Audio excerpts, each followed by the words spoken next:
안녕하세요. 오늘도 사연살롱을 찾아주셔서 감사합니다. 저는 평범한 50대 여자입니다.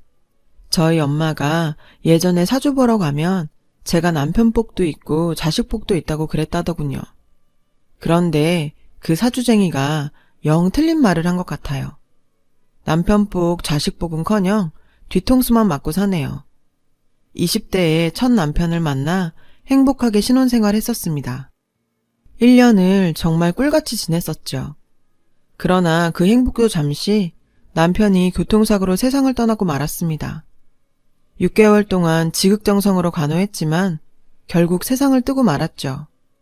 그 후 저는 이런 운명인가 보다 하고 재혼 생각은 전혀 하지 않고 10년 넘게 살다가 회사 거래처에서 남자 한 명을 만나게 되었어요. 그 남자는 이혼을 하고 딸아이 한 명을 혼자 키운 50대 돌싱남이었습니다. 그 사람은 저를 보자마자 굉장히 적극적으로 대시를 했습니다. 저 역시 그 사람에게 끌리는 마음이 분명히 있었어요. 매너 좋고 다정한 성품이 마음에 들었었죠. 저희는 만난 지 얼마 지나지 않아 진지하게 연애를 시작했습니다. 그러나 걸리는 점이 많았네요. 저는 괜찮은데 그 사람이요. 저는 남편과 사별하고 완전히 혼자가 된 입장이지만 그 사람은 전처가 있고 전처 사이에 아이도 있고 그 아이는 20살이었어요. 저와 결혼하면 제가 아이와 살아야 할 것 같은데 제 자식도 아닌데 자신이 없었죠. 전처 이야기를 물어보니 남자친구는 완전히 학을 떼면서 질색을 하더라고요. 그 여자는 완전히 미쳤어. 아이 낳고 산후 우울증이 왔지. 너무 힘들어서 그런가 해서 나도 회사 그만두고 우리 가족 모두 몇 년간 그 여자 돌보는데 집중했는데 가족들이 며칠 신경 못 쓴 사이에 아이를 거의 굶겨 죽일 뻔했어. 내가 출근하면 아이 밥도 안 주고 아이랑 같이 죽겠다고 난리치니까 결국 이혼해버렸지. 그래서 아이도 내가 키웠던 거야. 그런 사정을 들으니 남자친구 쪽도 이해가 되더라고요. 산후 우울증 걸린 아내와 딸아이를 케어했을 그 사람을 생각하니 안쓰럽더군요. 그 사람은 이혼은 했지만 딸아이와 사는 지금에 만족스럽다고 했습니다. 전 아내와는 처음보다 잘 맞진 않았었다고 하더군요. 성격 차이가 심했다고요. 남자 혼자 아이 키우며 산다는 게 쉽지 않을 텐데 당차게 사는 모습이 존경스럽기도 하더군요. 남편 소개로 아이를 만난 적도 있는데 얌전하고 예쁜 아이더라고요. 엄마 아빠 이혼하고 혼란스러웠을 텐데 예의도 너무 바르고 저도 아이를 만나기 전에는 이게 맞는 것인가 많이 혼란스러웠거든요. 아이를 만나고 나서는 저런 아이라면 제가 잘한다면 시집 보낼 때까지 새 가족 알콩달콩 잘 살 수도 있지 않을까 하는 생각이 들었죠. 만난 지 6개월이 되었을 때 결혼 이야기가 급물살을 탔습니다. 시댁에선 서로 한 번씩 경험 있는 거 더 미룰 게 뭐 있냐는 식이었죠. 결혼해서 적응하고 잘 맞춰가는 게 좋을 것 같다는 게 시댁 쪽 생각이었어요. 저희 부모님께서는 좀 망설이는 눈치셨어요. 물론 제가 사별을 한번 했지만 아이도 없는데 내가 낳은 아이도 아닌데 다 컸다지만 데리고 산다는 게 쉽지 않을 거라면서 걱정하셨어요. 제가 부모님을 열심히 설득시켰죠. 남편도 믿을만하고 시댁 어른들도 저에게 잘해주시고 딸아이도 착하니 제가 잘하면 잘 살 수 있을 것 같다고요. 저희 부모님께서도 결국 제게 지시고 말았죠. 둘 다 두 번째 결혼인지라 가족들만 불러 간소하게 식을 올리고 남편 집에서 살림을 시작했습니다. 남자 혼자 살았던 티가 나더라고요. 오시며 집안 살림들이 다 낡고 정리가 안 되어 있어서 저희 집에서 새로 혼수를 싹 해주고 제가 열심히 쓸고 닦고 그렇게 지냈습니다. 결혼하면서 일은 관두게 되었죠. 남편이 벌어오는 돈이 꽤 되기도 하고 남편이 충분하지 않겠냐며 일도 힘들 텐데 그만두라며 저를 배려하더라고요. 그때까지는 모든 것이 순조로웠습니다. 제가 처음에 짐을 싸가지고 들어갔을 때 아이는 공부를 하고 있더라고요. 아이가 낯설었지만 한편으론 그동안 엄마 없이 얼마나 외로웠을까 싶었네요. 아이랑 잘 지내보자고 인사를 했습니다. 아주 어린애보다 오히려 낫겠다는 생각도 들더라고요. 서로가 이해하면서 지내면 잘 지낼 수 있겠다고 그때까진 순진한 생각을 했었습니다. 제 생각이 완전 틀렸다는 것을 알게 된 것은 지낸 지 며칠 지나지 않아서였어요. 아이는 아침과 밤이 완전히 달랐어요. 남편과 함께 있는 아침에는 생글생글 웃으면서 저한테 엄마라고도 잘 부르고 아주 예의 바른 아이였죠. 그러나 남편이 없는 오후와 밤에는 완전 딴 얼굴이었어요. 제가 갖다 준 간식들을 휴지통에 버린 것이 몇 번이나 되었죠. 아이가 대학에 다녀서 오후쯤 집에 오곤 했는데 제가 갔다 오는 아이에게 인사를 하면 아이는 쌩하니 제 방으로 들어가 버리곤 했습니다. 시집살이도 이보다 고되진 않겠더라고요. 그건 어디에라도 하소연이라도 할 수 있잖아요. 이건 어린애가 그런다고 알리자니 고자질하는 것 같고 시댁 식구들이나 남편은 피가 섞인 가족인데 제 말 믿어줄까 싶었죠. 아이의 열리지 않는 마음에 매일을 눈물로 보냈어요. 다 큰 아이와 같이 사는 거 어려울 거라던 저희 친정엄마 말이 무슨 뜻인지 그때서야 알겠더군요. 아이의 마음을 돌려보고자 최선을 다하기 위해 아이 없는 시간에 뜨개질을 하여 털실모자를 짜봤습니다. 비록 부족한 솜씨지만 아이 머리에 맞춰 완성을 해서 살며시 아이 책상에 두었죠. 제가 계속 노력하면 아이 마음이 돌려지리라 간절히 기도하면서 준 것인데 며칠 후 방을 정리해 주는데 휴지통에서 가위로 갈갈이 찢겨진 모자를 발견했습니다. 그리고 저 보란 듯이 둔 노트도 발견했네요. 그 여자는 마녀다. 우리 엄마가 보고 싶다. 저 여자가 우리 집에서 나갔으면 좋겠다. 제가 아무리 노력해도 안 되는 일이 있는 것 같았어요. 아이 눈에는 제가 자기 엄마와 아빠를 갈라놓은 방해물로 보이는 것 같더군요. 몇 날 며칠을 계속해서 고민했습니다. 제가 과연 이 집에서 아이와 잘 살 수 있을지 너무나도 걱정이 되었어요. 남편은 그것도 모르고 아침에 보는 아이의 모습만 보고는 저와 아이가 잘 지낸다면서 아이에게 칭찬을 하고 저에게도 고맙다고 하더군요. 저한테 아이에게 잘해줘서 고맙다면서 선물도 사다주고 정말 잘해줬어요. 그런 남편에게 차마 아이 때문에 괴롭다는 말을 할 수 없었습니다. 저와 아이가 신경전하고 있는 걸 알면 남편은 얼마나 속상할까 생각하면서 꾹꾹 참았습니다. 아이는 가끔 제 엄마를 만나면서 지내는 것 같더군요. 그것까지는 제가 관여할 부분이 아니라고 생각해서 아이가 엄마를 보러 간다고 할 때도 별 다르게 간섭을 안 했어요. 남편은 저한테 이해해주어 고맙다고 하더군요. 그러던 어느 날 남편과 둘이 장을 보고 오는데 딸이 웬 여자와 함께 있는 것을 봤습니다. 딱 봐도 친밀해 보이는 것이 저 사람이 남편의 전 부인이라는 것을 바로 알겠더군요. 남편은 인상을 찡그리며 그 자리를 피했습니다. 그쪽에서도 저희를 본 것 같더라고요. 전 부인이 저를 빤히 보고 있는데 무어라 말도 못하고 얼굴만 슬쩍 보고 집으로 피하듯 왔네요. 남편은 아이는 전 부인을 엄마니까 만나지만 자신은 절대 상관이 없다면서 저를 안심시켜 주었습니다.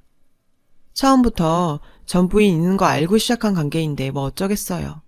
그냥 쓴 웃음으로 넘겼었죠. 넷이 마주쳤던 그날 이후 아이의 생트집은 더욱 심해졌네요. 남편 없을 때 밥을 해서 저녁을 주었는데 짜다면서 바로 싱크대에 갖다 버리더라고요.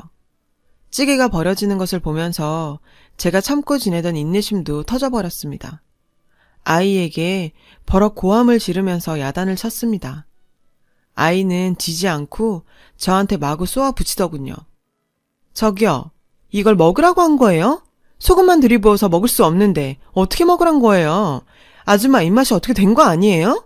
아님 나한테 일부러 골탕 먹으라고 이렇게 만들어준 거 아니에요? 저는 덜덜 떨리는 마음을 가다듬고 아이에게 훈계를 했습니다. 네가 왜 날 싫어하는지는 알지만 음식 가지고 그러는 거 아니야. 너 먹으라고 정성되어서 한 거야. 너 자꾸 이러면 아빠한테도 그동안 일들 전부 다 말할 수밖에 없어. 아이는 그 순간 눈에 불을 켜고 저한테 마구 욕을 하고 물건을 던지더군요. 갑작스러운 일격에 저는 아이한테 그대로 당하고 있었어요. 20살짜리 아이가 난리를 치는데 제 힘으로는 어떻게 감당이 안 되더군요. 한참 멍하게 있다가 아이가 던진 휴지마리에 머리를 맞고 정신이 들어 아이 손을 탁 잡았죠. 그리고 서로 얼마가 몸싸움을 했는데 하필 그때 남편이 들어왔어요. 아이는 남편을 본 순간 주저앉으면서 펑펑 울더라고요. 정말 황당하게 짝이 없더군요. 남편은 난장판이 된 집을 보면서 이게 대체 무슨 일이냐고 저희를 다그쳤어요. 아이는 엉엉 울면서 새빨간 거짓말을 늘어놓더군요. 제가 국이 짜다고 하니까 엄마가 다 버리고 저를 혼내셨어요.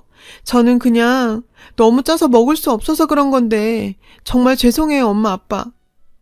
그러면서 비극의 주인공처럼 밖으로 나가버리더군요. 남겨진 건 벙찐 저와 화가 난 남편이었어요. 남편이 아이 말이 사실이냐며 저한테 해명하라는데 기가 막히더군요. 저도 더 이상 참을 수 없어서 그동안 아이의 만행들을 모두 남편에게 말했죠. 그동안 겪었던 수많은 모욕과 무시들, 제가 준 모자를 갈기갈기 잘라버렸던 일, 저 보란 듯 써놓았던 쪽지들, 오늘 일까지 전부 이야기했는데 남편은 혼란스러운 것 같았어요. 자신의 착한 딸이 그럴 리 없다고 생각하는 것 같더라고요. 제 말을 믿지 않는 남편이 참 야속했습니다. 남편은 아이가 그랬다는 증거 있냐고 그러더군요. 제가 증거를 남겨두진 않았었죠. 가족 간에 무슨 증거 같은 게 있었겠어요. 그래서 그런 건 없다고 솔직히 말했더니 남편이 한숨을 푹 쉬면서 이러더군요. 누구 말을 믿어야 할지 모르겠다. 서로 오해가 있었을 거야. 우리 연지가 20살이지만 아직 애야. 당신한테 조금 실수하더라도 당신이 좀 이해를 해줘. 어쨌든 당신이 연지 엄마잖아. 이건 오해가 아니에요. 지금 연지가 거짓말하고 있는 거 정말 모르겠어요? 그동안 있었던 일이 전부 다 내 오해라고 생각하는 거예요? 머리 아프다. 그만하자. 남편은 그렇게 짜증을 내더니 방으로 들어가 버렸습니다. 제가 사실을 말하기만 하면 남편이 제 편이 되어줄 거라고 생각했던 제가 바보였던 거죠. 남편은 말만 중립이지 딸의 편 같았습니다. 그날 아이가 늦게 오자 찾으러 나간다면서 허겁지겁 나가더군요. 그러면서 아이와 다정하게 들어오는데 참 어이없더라고요. 제 마음이 만신창인 건 모르고요. 어쩌면 이 집에 제가 끼어들 틈은 없겠구나 싶었습니다. 그 이후 아이는 노골적으로 저를 덕대시하고 저와 남편 사이를 갈라놓으려고 하더군요. 남편을 따로 불러 방에서 우는 소리를 내는 것도 여러 번 들었고 그때마다 남편은 제게 화를 냈습니다. 아이의 목표는 저를 내쫓는 것 같았어요. 나갈 순 있지만 이대로는 아니다 싶었죠. 저도 제 억울함을 밝혀야겠다 싶었어요. 아이가 저를 괴롭힌 증거들을 모두 모아 남편에게 보여줬었죠. 남편은 한숨을 푹 쉬면서 이렇게 말하더군요. 그래서 당신 이걸 다 모은 거야? 우리 연지가 물론 그랬을 수도 있어. 하지만 당신 엄마란 사람이 어떻게 아이 흠을 들춰내려고 할 수가 있어. 이건 정말 아니잖아. 그 순간 저는 이건 정말 아니다 싶었습니다. 제가 이 집에서 사라지면 모두가 행복하겠다 싶었죠. 그래서 저는 결국 그 아이 바람대로 이혼 절차를 밟게 되었습니다. 피눈물 나는 심정으로 퇴장해줬죠. 남편은 제가 물러난다니 잡지도 않더군요. 딸아이는 티가 나게 좋아했고요. 그렇게 상처 뿌리던 결혼이 끝났습니다. 몇 년 동안 저는 계속 혼자 살았습니다. 결혼할 생각은 전혀 없었어요. 2번이나 실패했는데 또 결혼해서 뭐 하겠어요. 그냥 회사 다니고 돈이나 벌고 부모님께 잘해드리고 그런 재미로 살았었네요. 어느 날 부모님의 동창분의 아버님이 돌아가셨어요. 저희 부모님 몸이 안 좋으셔서 제가 장례식장에 가게 되었습니다. 장례식장에서 인사를 드리고 부의를 전하고 나오려는데 글쎄 익숙한 얼굴들이 보이는 것이 아니겠어요? 저는 본능적으로 몸을 싹 피했습니다. 그 사람들은 바로 제 전 남편과 전 남편의 아내 그리고 딸아이였습니다. 원수는 외나무 다리에서 만난다더니 이런 곳에서 만날 줄은 꿈에도 몰랐었죠. 그쪽은 제 얼굴을 본 것 같지 않았어요. 저는 장례식장 한켠에서 그들을 보고 있었어요. 제가 나간 후 전 부인과 재결합을 했음이 분명해 보였습니다. 그런데 이 사람들이 무슨 관계로 여기를 왔는지 알 수가 없었어요. 숨을 죽여 그들의 대화를 들었죠. 할머님, 어머님, 얼마나 상심이 크세요. 딸아이는 상주들에게 인사를 건네면서 마치 가족처럼 장례식장 일을 돕더라고요. 저는 의아해서 계속 지켜보았습니다. 곧 그들의 관계가 밝혀졌죠. 딸아이는 그쪽 집안의 며느리가 될 예정이더군요. 아, 이렇게 싹싹하고 씩씩한 며느리가 들어와서 얼마나 다행인지. 그 집 사람들은 아무것도 모르고 이렇게 말하더군요. 제 전남편과 아내는 사돈될 집이기에 같이 인사를 온 것 같았어요.